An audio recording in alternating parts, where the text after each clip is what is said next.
Polynesian mythology, beliefs, rituals, and traditions. 5 paths of the living world. Across the greatest ocean on earth, a single people spread to every horizon carrying their gods, their genealogies, and their understanding of the cosmos. Maui, who fished up islands. Pele, who creates land from fire.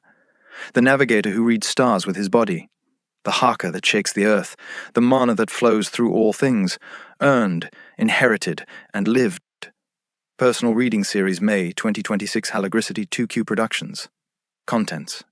Introduction, 1 people, 1 ocean, infinite worlds. Part 1, The Great Migration, How Polynesia Was Peopled. Part 2, Polynesian Cosmology from Void to World. Part 3, The Creation Chants, Te Kore, Te Po, Te Ao. Part 4, The Major Deities Across Polynesia. Part 5, Maui, the trickster who remade the world. Part 6, Pele, the goddess who creates and destroys. Part 7, Mana, the sacred force that flows through all things. Part 8, Tapu, sacred restriction and the order of the world. Part 9, the Atua, gods, ancestors, and the living connection. Part 10, Hawaiian tradition, Aloha, Huna, and the 4 selves. Part 11, Maori tradition, Wakapapa, Haka, and the living word. Part 12, Samoan and Tongan traditions for Asamoah and Tapu.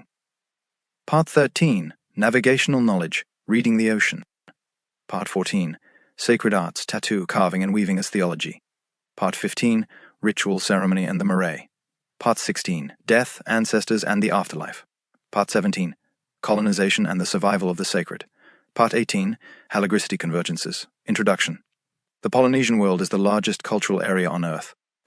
The Polynesian Triangle, defined by Hawaii in the north, New Zealand in the southwest, and Easter Island in the southeast, encompasses over 10 million square miles of the Pacific Ocean.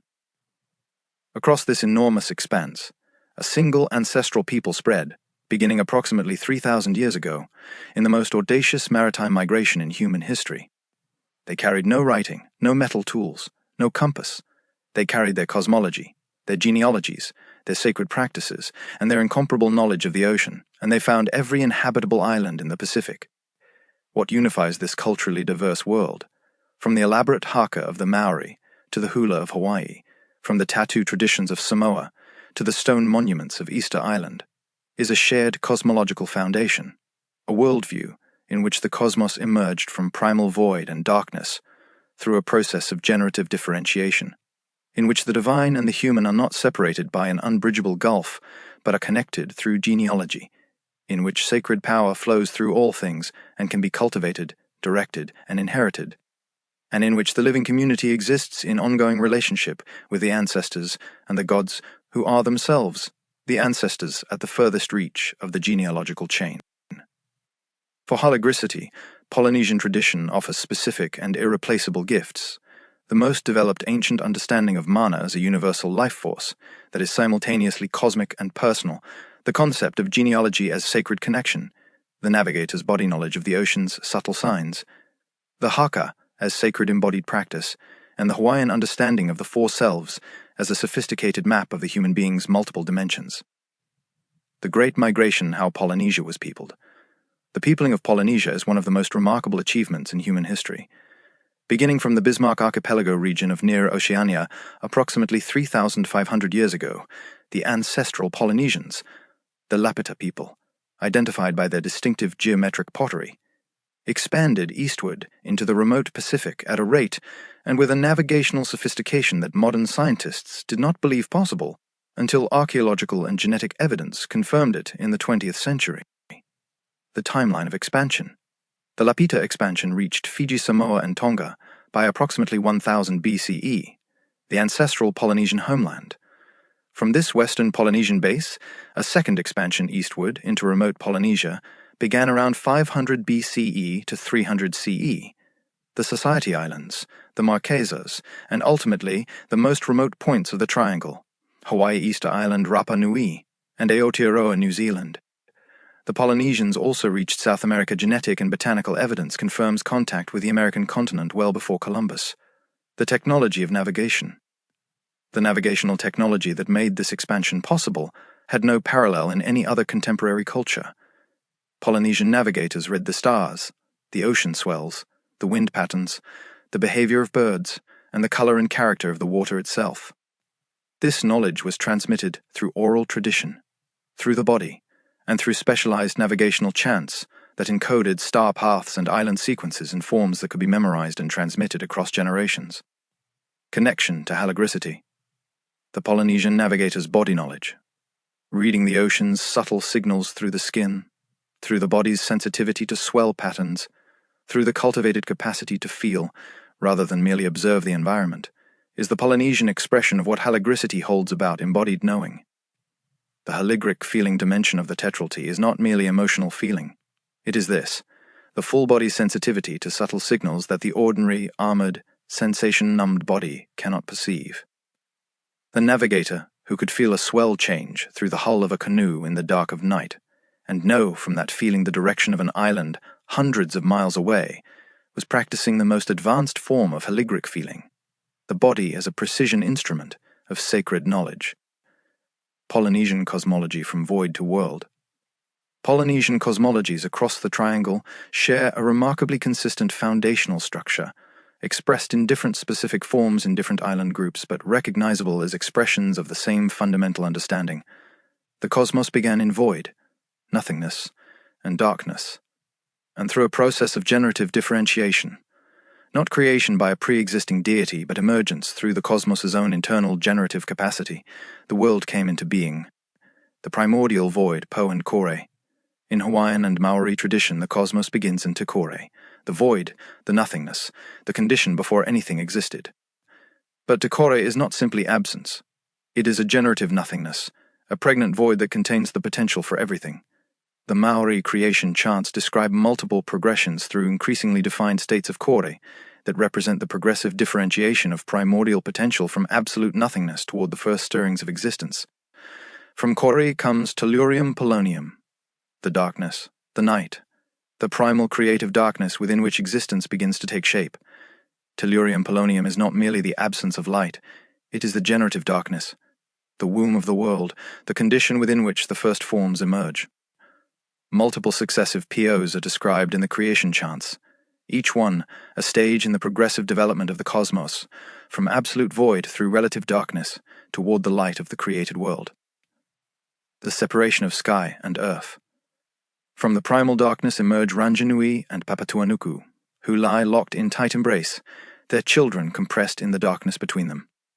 The children, who will become the gods of the created world, decide to separate their parents, pushing Rangi upward into the sky and leaving Papa below as the earth. This act of separation, deeply painful for both parents, creates the space within which life becomes possible. Light, air, and the manifested world emerge in the space between the separated parents. Connection to halagricity, the Polynesian cosmological sequence, void, darkness, the locked embrace of sky and earth, and the separation that creates space for life, is one of the most complete ancient expressions of the cosmological process that halagricity recognizes across traditions. The creative darkness of Tepo resonates with the Egyptian nun, the Orphic chaos, and the Taoist Wu Ji, the haligric understanding that creation requires the courage to separate, that the space between things is where life becomes possible, speaks directly to the haligric principle that transformation requires the willingness to move apart from what has been held in too tight an embrace. The creation chants Te Kore, Te Po, Te Ao. The Polynesian creation chants are among the most extraordinary poetic and philosophical texts in world literature, complex, layered, cosmologically precise, and orally transmitted across hundreds of generations with extraordinary fidelity. The most complete and most celebrated is the Kumulipo, the Hawaiian creation chant, which runs to 2,102 lines in its recorded form and describes the genesis of the cosmos from the first stirring of life in the primordial ocean, through the emergence of the gods, the natural world, and the human species. The Kumulipo, the Hawaiian creation chant. The Kumulipo was composed for the birth of the Ali Lono at Kamakahiki around 1700 CE, and is simultaneously a cosmological account of the universe's origin and a genealogical charter connecting the chief's lineage to the very beginning of creation. This dual function, cosmology and genealogy as inseparable, is one of the most important features of Polynesian sacred thought. Your genealogy is not merely a list of ancestors. It is your connection to the creative forces that brought the world into being. The Kumalipo opens in the deep darkness of primordial time and proceeds through 16 wau, each describing the emergence of new forms of life from increasingly differentiated primal conditions. The first 8 wau describe the emergence of life in the ocean. The coral polyp is the first living thing, then sea worms, sea urchins, shellfish, fish, the progression of oceanic life from simplest to most complex. The second 8 wau describe the emergence of life on land and ultimately the emergence of the human species, connected through genealogical chains to all the life forms that preceded them. The Maui creation tradition. The Maui creation tradition is expressed through a complex of chants and narrative traditions that describe the genealogical sequence from Tekare through Te Po to the separation of Rangi and Papa and the emergence of the Atua as the children of this primordial pair. Each Atua presides over a specific domain of the natural world, Tain over forests and birds and the first human being, Tangaroa over the sea, Tumatawenga over humanity and war, Rongo over cultivated plants and peace, Hamiateketik over uncultivated food, and Rumoko still in. The womb of Papatuanuku over earthquakes. The major deities across Polynesia. The Polynesian divine world is organized around a core pantheon that, while expressed differently in different island groups, maintains recognizable correspondences across the triangle. These are not distant, abstract deities. They are the ancestors of all living things, present in every aspect of the natural and human world, accessible through genealogy, prayer, and proper ritual. Tangaroa Kanaloa, god of the sea, the deep ocean, and all aquatic life, the god of the ocean and all that lives within it, the supreme being of the sea who is the progenitor of fish and sea creatures. In Hawaiian tradition, Kanaloa is paired with Cain as the 2 primary creator gods. In Maori tradition, Tangaroa is the child of Rangi and Papa who governs the sea. Offerings are made to Tangaroa before ocean voyages. His protection is essential for the safety of navigators. The octopus is one of his sacred forms. A creature who inhabits the deep, changes its form, and moves between the hidden and visible worlds. Maui the trickster, who remade the world. Maui is the most widely distributed figure in Polynesian mythology, appearing in traditions from New Zealand to Hawaii, from Tonga to Tahiti, always recognizable as the same character despite the specific variations that different island traditions bring. He is the trickster hero, the cultural transformer, the boundary crosser who operates at the threshold between the possible and the impossible and consistently finds ways to make the impossible possible. The key myths. Maui's most important mythological achievements are the fishing up of the islands from the ocean floor, the snaring of the sun, the theft of fire, and the attempt to gain immortality. Maui as teacher. The Maui stories collectively encode a specific Polynesian teaching about the human condition. Human beings have the capacity to reshape their world through intelligence, courage, and creative action. But this capacity operates within limits that cannot ultimately be transgresed. Maui can slow the sun but not stop it. He can bring fire from the underworld but cannot permanently defeat death. The appropriate human response to these limits is not despair but the continued exercise of full human capacity within them, doing everything possible with the gifts available, accepting with dignity what cannot be changed. Connection to halagricity.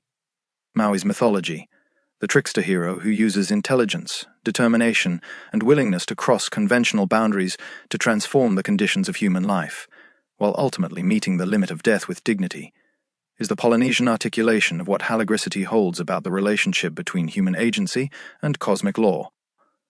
The haligric tetralty's doing dimension is not passive acceptance of circumstances. It is the full, creative, determined exercise of human capacity in the world. But the doing dimension operates within the larger context of cosmic law that cannot be permanently overridden. Maui demonstrates the right relationship, full effort, full creativity, full determination, and graceful acceptance of what the cosmos will not yield. Pele, the goddess who creates and destroys. Pele is the Hawaiian goddess of volcanoes, fire, lightning, wind, and the creation of new land. She is one of the most powerful, most personally complex, and most continuously active deities in the Polynesian world, not a mythological figure from a distant past but a living sacred presence whose creative work is visible every day in the ongoing volcanic activity of Kilauea on Hawaii Island. Pele's origin and journey.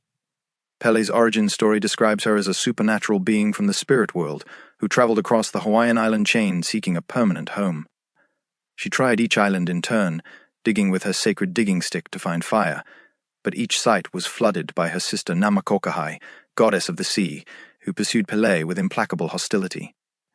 Pele finally settled on Hawaii Island, the youngest and largest island, where the volcanic fire runs so deep that even the ocean cannot extinguish it. Her current home is Halemaumau crater in Kilauea. Pele and the creation of land. Pele's volcanic activity is understood not as destruction but as creation. She is literally making new land, extending the Hawaiian island chain, adding to the earth itself. The lava that destroys existing structures also creates new land, eventually becoming soil for new growth. Pele is therefore simultaneously the most destructive and the most creative force in the Hawaiian world. The one who takes away is also the one who gives. This both an understanding of creative destruction is one of the most theologically sophisticated recognitions in the Polynesian tradition, Pele in the living tradition. Pele is not a past deity. She is a present, active, sacred presence in the lives of native Hawaiian practitioners today, a presence in lava flows, in volcanic steam and sulfur, in the distinctive red-orange light of active lava at night. These are not symbolic or metaphorical. They are her actual presence, and they require the same response that any powerful sacred presence requires: respect, acknowledgement, and proper relationship. Native Hawaiian practitioners make offerings at Kilauea, address Pele in prayer before entering volcanic areas, and understand the ongoing volcanic activity as Pele's ongoing creative work, which human beings witness and honor rather than control. Connection to halagricity. Pele's theology, the understanding that the most destructive force is simultaneously the most creative, that what takes away is also what gives, that the fire that burns is the same fire that warms and lights and transforms, is the Polynesian articulation of the most profound teaching in the global sacred tradition about the nature of transformation. The haligric understanding that every transition involves loss before it involves gain, that the negrido of alchemical transformation precedes the rubido of illumination, that death is the prerequisite of rebirth, is the haligric articulation of what Pele embodies in her living volcanic activity. She does not create in spite of her destruction. She creates through it. Mana, the sacred force that flows through all things. Mana is the central and most important concept in Polynesian sacred thought, the concept that most directly addresses the nature of sacred power, its origins, its cultivation, and its relationship to both the divine and the human.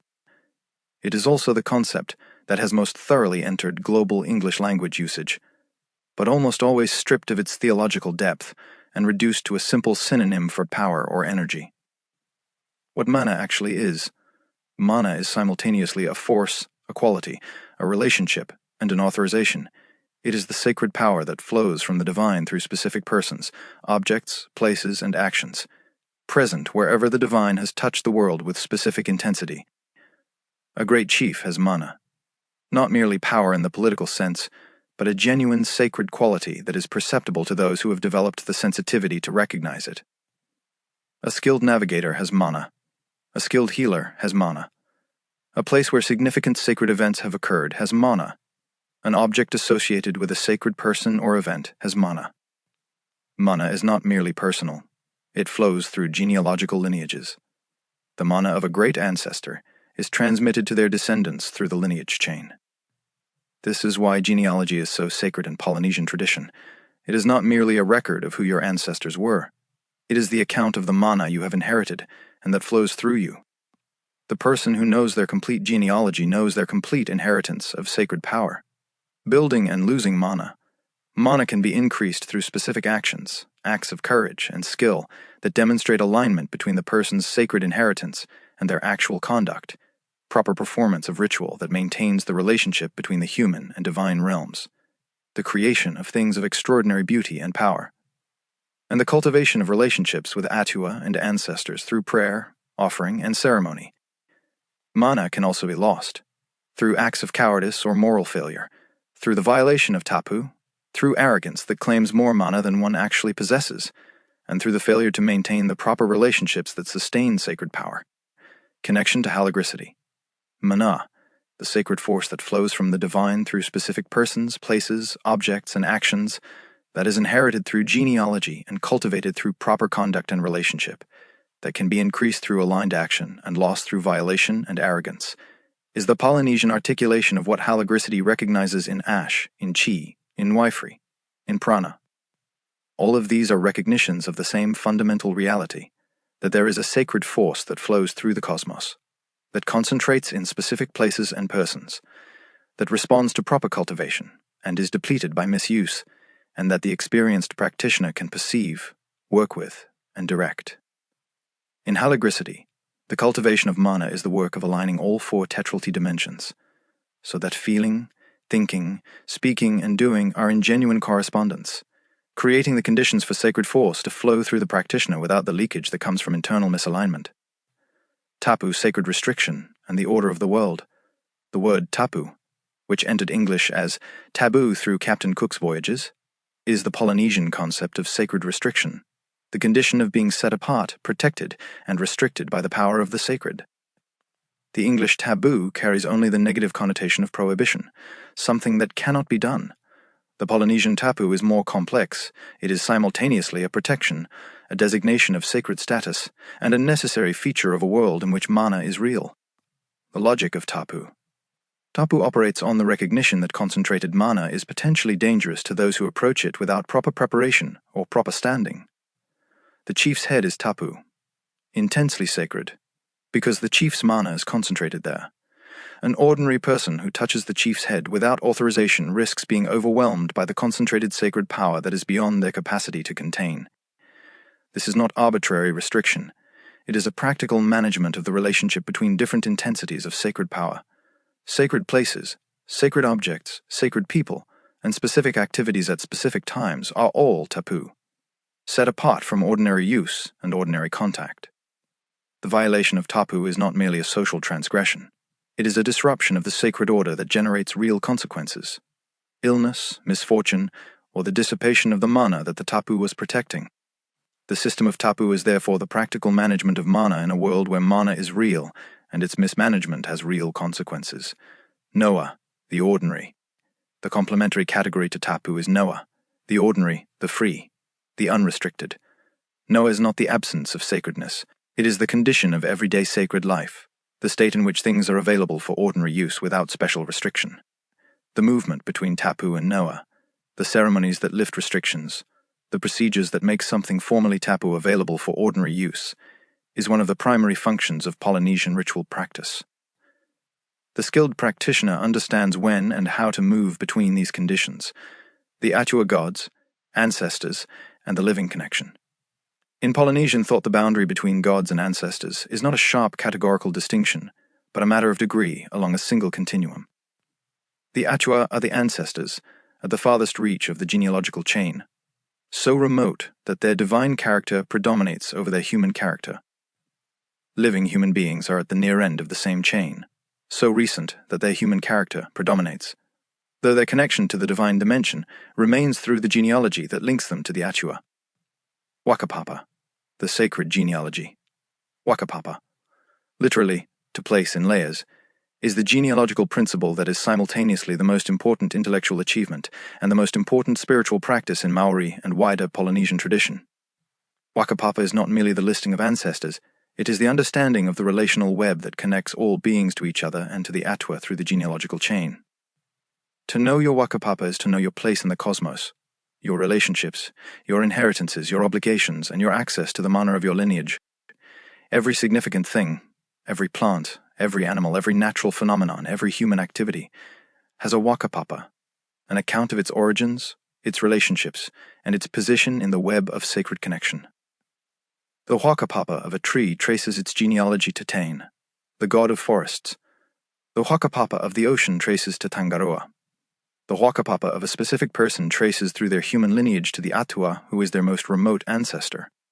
Everything is related to everything else through the genealogical web, and knowing the specific relationships is knowing the sacred order of the world. Connection to halagricity. The Polynesian Wakapapa, the sacred genealogy that connects every living being to every other through a web of relationship that ultimately reaches the gods, is the Polynesian articulation of what halagricity holds about the interconnectedness of all existence. The haligric understanding that the practitioner is not a separate individual navigating an indifferent universe, but a node in a vast web of sacred relationship to the living, to the ancestors, to the earth, to the cosmos, is the haligric expression of the Wakapapa recognition. Every tradition confirms it. the Aboriginal dreaming's web of totemic relationship, the Yoruba understanding of Ori as connected to the Orishas, the Hermetic as above so below. Polynesia's specific gift is the genealogical precision. The relationship is not vague cosmic interconnectedness. It is a specific lineage of specific relationships that can be named, traced, and honored. Hawaiian tradition, aloha, huna, and the four selves. Hawaiian tradition has several elements that are particularly relevant for halagricity. The concept of aloha as a cosmological principle rather than merely a greeting, the huna understanding of the four selves, and the hula as sacred embodied practice. Aloha, the living word. Aloha is the most famous Hawaiian word in the world, and the most thoroughly misunderstood. In its most common usage in the tourist industry, it is a simple greeting, equivalent to hello and goodbye. In its full traditional meaning, aloha is a cosmological principle, the fundamental character of right relationship in a world organized by mana and wakapapa. Alo means presence, face, the front of, the willingness to be fully present, face to face without armor or distance. Ha means breath, the divine breath, the life force. The recognition that the breath that sustains you is the same breath that sustains all beings. Aloha is therefore the presence of the divine breath, the practice of meeting every being and every situation with the full presence of your own life force, recognizing and honoring the life force in the other. The four selves. The Hawaiian Huna tradition describes the human being as composed of four distinct but interconnected selves or levels of being. The unihipili is the subconscious mind, the memory keeper, the emotional body, the part of the person that stores all past experiences and that communicates with the higher dimensions of self through feeling and sensation. The uhain is the waking rational mind, the part that thinks, plans, speaks, and acts in the ordinary world. The omakua is the spiritual dimension of the person, the guardian spirit, the connection to the divine ancestors, the part of the person that has access to knowledge and perspective beyond the ordinary. And the ku is the vehicle through which all the other selves operate in physical reality. Connection to halagricity. The Hawaiian four selves, unihipili, yuhan, omakua, and ku, is the Polynesian tradition's most complete map of the human being's multidimensional nature, and it maps with remarkable precision onto the haligric tetrality. Feeling, thinking, speaking, and doing. The Hawaiian tradition confirms through a completely independent cultural lineage what the tetrality holds, that the human being is not a simple entity, but a multidimensional being, whose full functioning requires the conscious alignment of all dimensions. Maui tradition, wakapapa, haka, and the living word. The Maori of Aotearoa have maintained one of the most complete and most accessible Polynesian sacred traditions into the contemporary world, in part because New Zealand's size, its relatively late settlement, and the specific dynamics of Maori-European contact produced conditions in which the tradition could be both challenged and ultimately preserved with unusual richness. The haka. The haka is the most internationally recognized element of Maori culture, and one of the most misunderstood. In its most commonly seen form, it appears to be a war dance or a challenge. This is partially accurate, but deeply incomplete.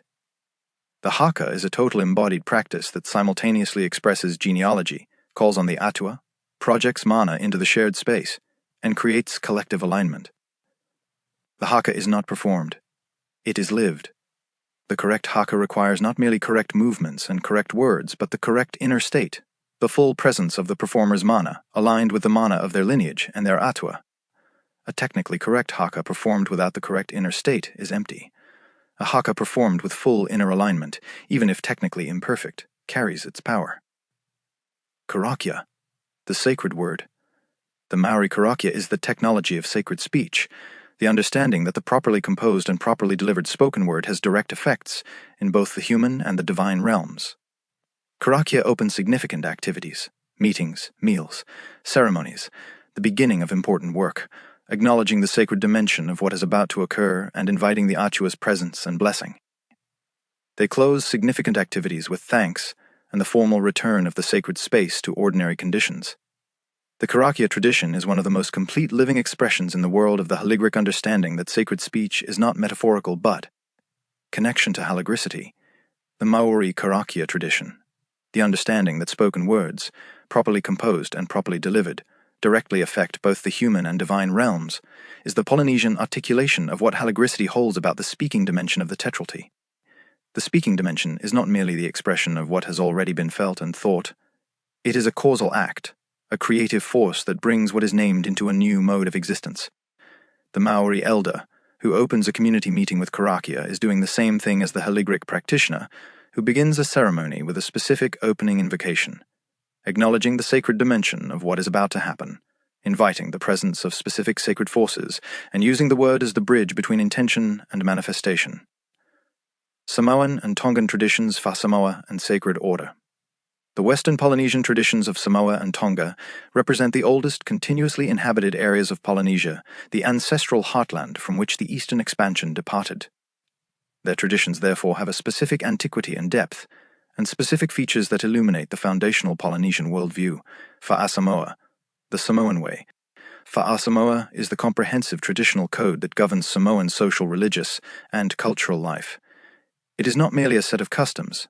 It is an integrated system of values, relationships, and obligations that constitutes the Samoan understanding of what it means to live a fully human life. The Matai system, the IGA as the primary social unit, the whānau as the primary governance structure, the specific distribution of service and reciprocity obligations among community members. All of these are expressions of a sacred social order that mirrors and participates in the divine order. The Tongan Ha system. Tonga maintained the most elaborate and most formally stratified social system in Polynesia, with the Tui Tonga at its apex as a sacred figure of extraordinary tapu. The Tui Tonga's sacredness was so concentrated that specific physical restrictions governed interactions with them. Sitting in the Tui Tonga's presence required specific postures. Entering their space required specific protocols. Their food was prepared and served with specific ritual care.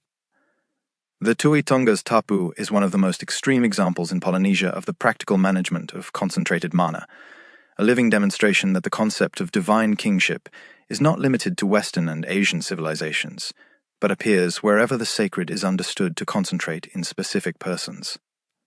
Navigational knowledge, reading the ocean. Polynesian navigational knowledge is one of the most sophisticated intellectual and practical achievements of any pre-technological culture. A complete system for navigating the open ocean using stars, swells, winds, birds, and the body itself as instruments. Star navigation. The primary navigational tool was the star compass, a mental model of the horizon divided into specific rising and setting points for significant stars.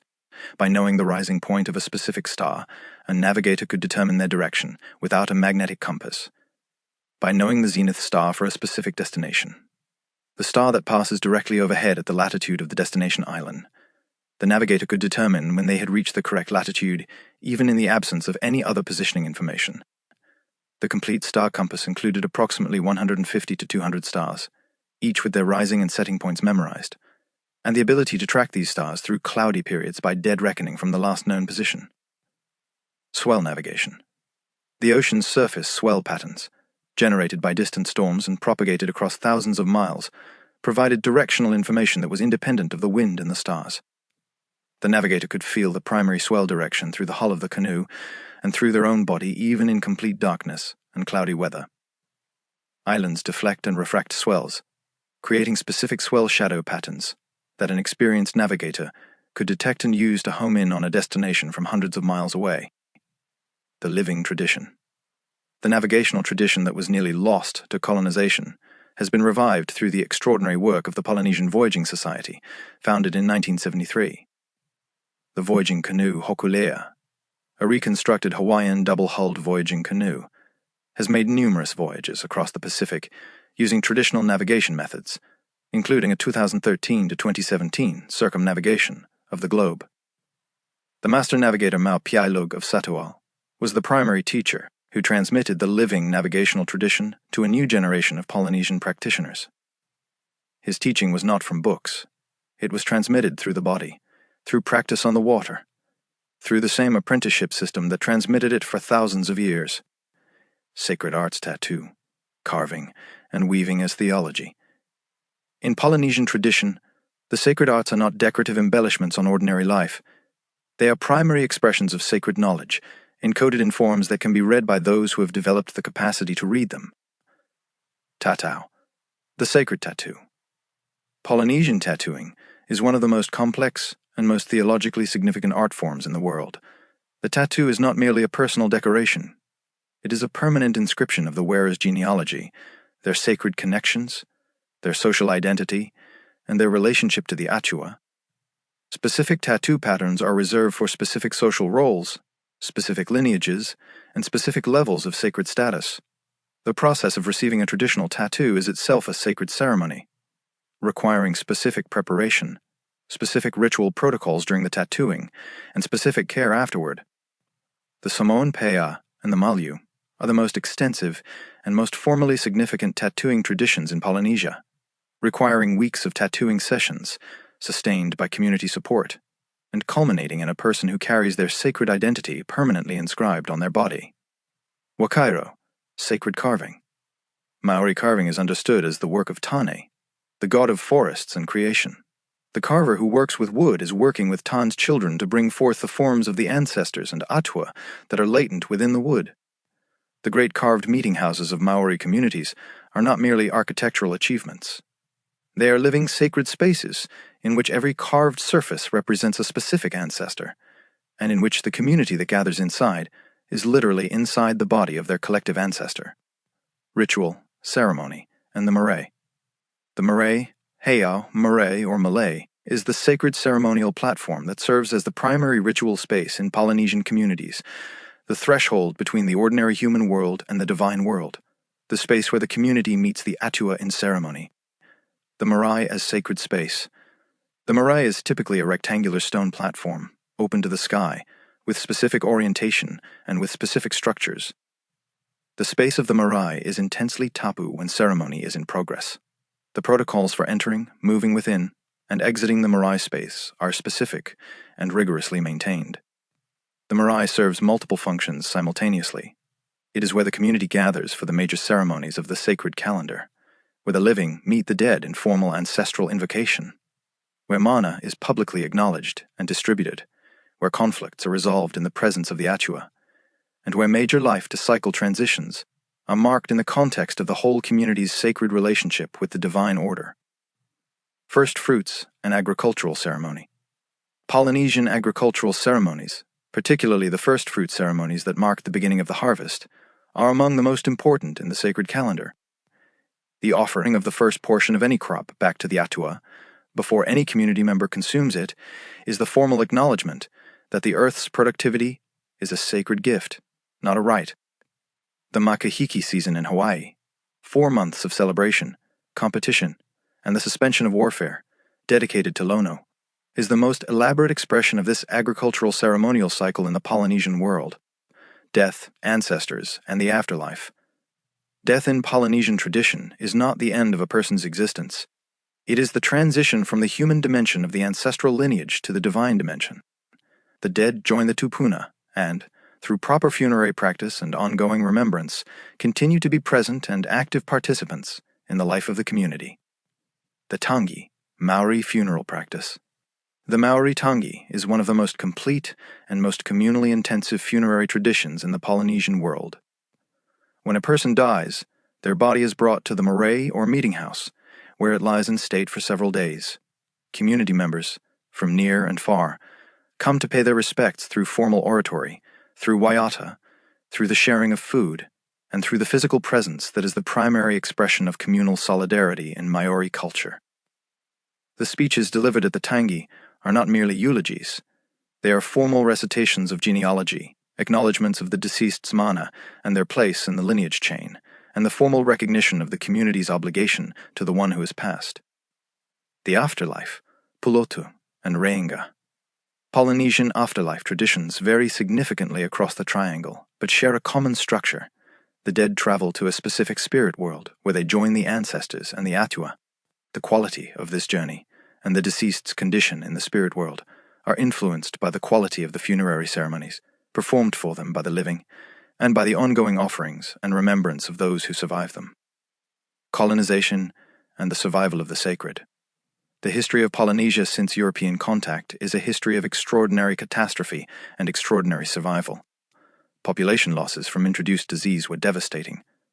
Hawaii lost an estimated 90% of its indigenous population in the century following Cook's 1778 arrival. Christian missionary activity systematically attacked the foundational elements of the traditional sacred system. The gods were condemned as demonic. The haka was forbidden. The traditional tattooing was prohibited. The marae were abandoned or destroyed, and the entire cosmological framework that organized Polynesian life was replaced by an imported European Christian worldview. The survival and the revival. Despite everything, the tradition survived. In the memories of elders who refused to forget, in the waka papa that was transmitted quietly through the generations, in the sacred practices that continued in private when they were forbidden in public, and in the specific features of Polynesian culture that proved too deeply embedded to be entirely eradicated. From the 1970s onward, a sustained cultural renaissance has brought the traditional sacred elements back to the center of Polynesian life. The Maori language revival, the revival of voyaging canoe navigation, the reassertion of waka papa as a living practice, and the ongoing work of reconnecting indigenous communities with the sacred knowledge that colonization tried to sever. Halagricity convergences. Mana and the universal life force. Mana, the sacred force that flows from the divine through specific persons, places, objects, and actions, that is inherited through genealogy and cultivated through proper conduct, that responds to alignment and is depleted by misuse, is the Polynesian name for what halagricity recognizes across traditions as ash, chi, nuaifri, and prana. The specific Polynesian contribution is the genealogical dimension. Mana is not merely a universal force that the practitioner cultivates in isolation. It is an inheritance that flows through specific ancestral lineages and that connects the practitioner to specific divine sources. Cultivating mana means cultivating the relationship to one's lineage, not merely one's personal energy practice, the four selves and the tetralty. The Hawaiian four-self system maps with extraordinary precision onto the haligric tetralty. The tetralty's four dimensions are not merely cognitive categories. They are the four dimensions of the human being's complete, sacred functioning, each of which must be consciously inhabited and aligned for the practitioner to operate as a genuine vehicle for sacred force. The Hawaiian tradition, developed independently across thousands of miles of ocean, confirms through its own four-self framework the same recognition that the tetralty encodes. Waka papa and the web of relationship. The Polynesian waka papa, the sacred genealogy that connects every being to every other through a web of relationship reaching back to the gods, is the Polynesian articulation of the foundational haligric recognition that the practitioner is not a separate individual, but a node in a vast network of sacred relationship. Every haligric practice, the ancestor altar, the earthing and grounding, the seasonal ceremonies, the meal blessing, is an expression of this web of relationship, an acknowledgement that the practitioner exists within and is sustained by connections that extend in all directions through time and space. Pele and sacred transformation. Pele's theology, the understanding that destruction and creation are not opposites but aspects of the same single creative process, that what takes away is also what gives, that the fire that burns is the same fire that warms, is the Polynesian articulation of the transformational principle that halagricity holds across traditions. The alchemical negrido that precedes the rubido. The Aboriginal dreaming's understanding of death as return. The Bobo BWA initiation's death and rebirth structure. Pele is the living, active, geological demonstration that transformation is real, that it requires destruction, and that what emerges from destruction is genuinely new. Navigation as embodied sacred knowledge. The Polynesian navigator's body knowledge, the ability to read the ocean's subtle signals through the skin, to feel the swell pattern in the dark, to navigate by the stars read as stories of relationship rather than mere points of light, is the most complete ancient demonstration of what halagricity holds about embodied knowing. The haligric practitioner who cultivates sensitivity to subtle signals, who learns to feel the energetic quality of a space or a situation before reasoning about it, who develops the body as a precision instrument of sacred perception, is practicing the same form of knowledge that brought the first canoes to Hawaii across 3,000 miles of open ocean. Hiaha tamea nui o te ao.